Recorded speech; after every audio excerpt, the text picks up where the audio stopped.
Banyaknya kasus pelanggaran kebebasan beragama dan beribadah di Indonesia menjadi sorotan dunia.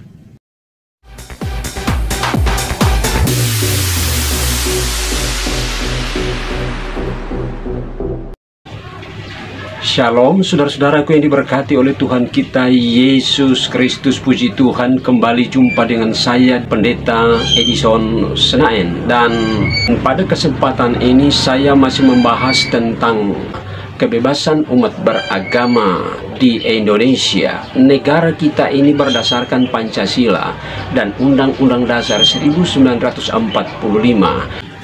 Dan negara kita, saudara-saudaraku, menurut saya terbaik di dunia. Mengapa?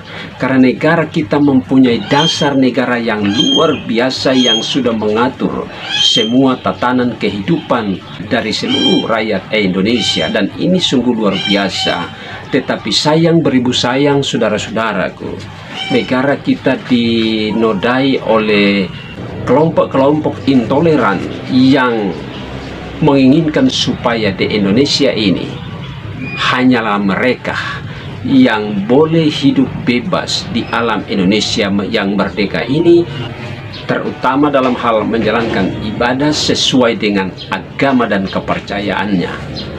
Dan perlu kita ketahui bersama, saudara-saudaraku, bahwa kebebasan menjalankan ibadah sesuai dengan agama dan kepercayaan masing-masing di Indonesia ini menjadi sorotan dunia.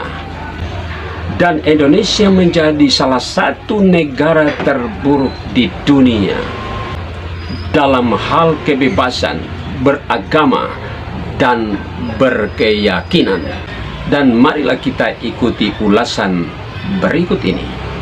Banyaknya kasus pelanggaran kebebasan beragama dan beribadah di Indonesia menjadi sorotan dunia. Bahkan, hasil survei Pew Research menyatakan, Indonesia jadi salah satu negara terburuk di dunia dalam kebebasan beragama dan berkeyakinan.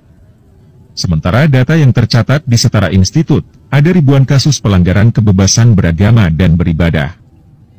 Banyaknya ceramah intoleran di media sosial, diduga ikut jadi faktor pemicu merebaknya aksi intoleransi di Indonesia, termasuk pelanggaran kebebasan beribadah dan beragama. Salah satunya ceramah intoleran Ustadz Abdul Somad yang banyak beredar di media sosial. Seperti ini contohnya.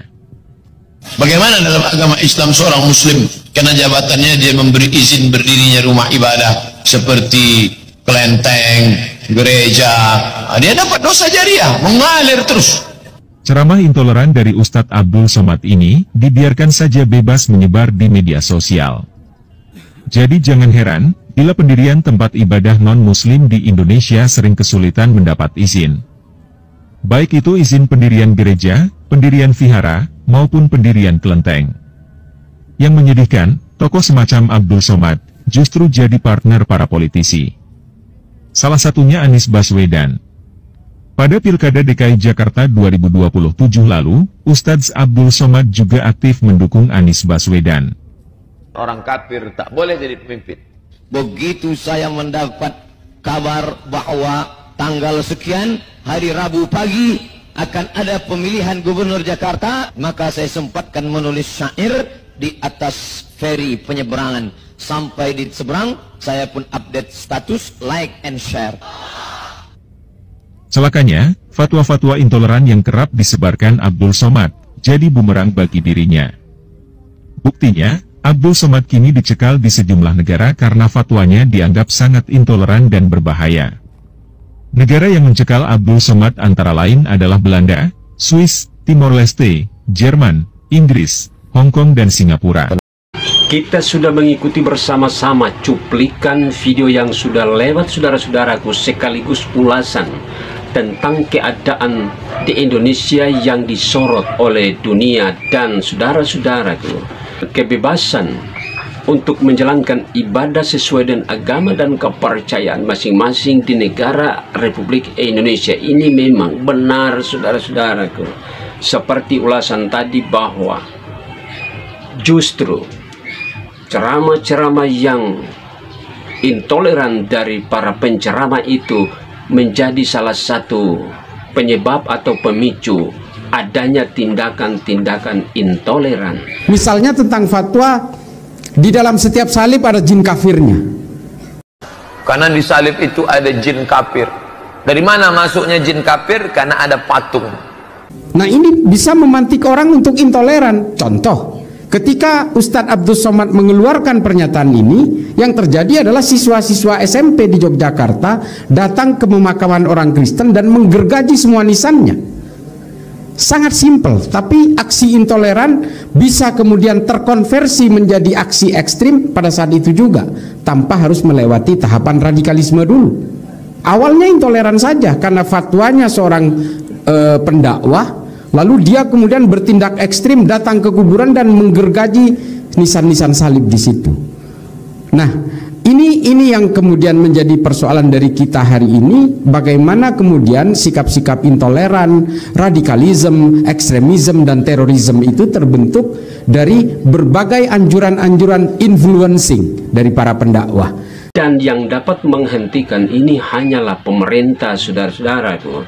Tetapi kalau dibiarkan begitu saja, sampai kapanpun masalah kebebasan beragama dan berkeyakinan masih tetap mengalami gejolak seperti yang sedang terjadi di Indonesia ini.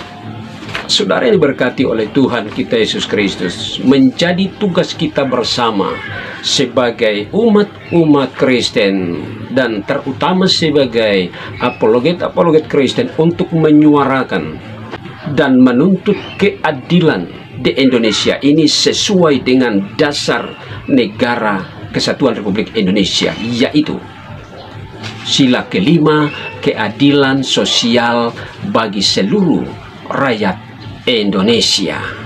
Dan kita tetap mempunyai hak yang sama untuk hidup di negara Kesatuan Republik Indonesia ini, saudara-saudaraku, karena kita adalah warga negara Kesatuan Republik Indonesia yang mempunyai hak yang sama dengan penduduk-penduduk yang lain atau masyarakat Indonesia yang lain untuk menikmati kebebasan hidup di negara Kesatuan Republik Indonesia yang merdeka ini dengan tanpa tekanan apapun, terutama dalam menjalankan ibadah sesuai dengan agama dan kepercayaan masing-masing. Dan kita akan jumpa lagi pada video-video selanjutnya. Tuhan Yesus memberkatimu. Haleluya. Amin.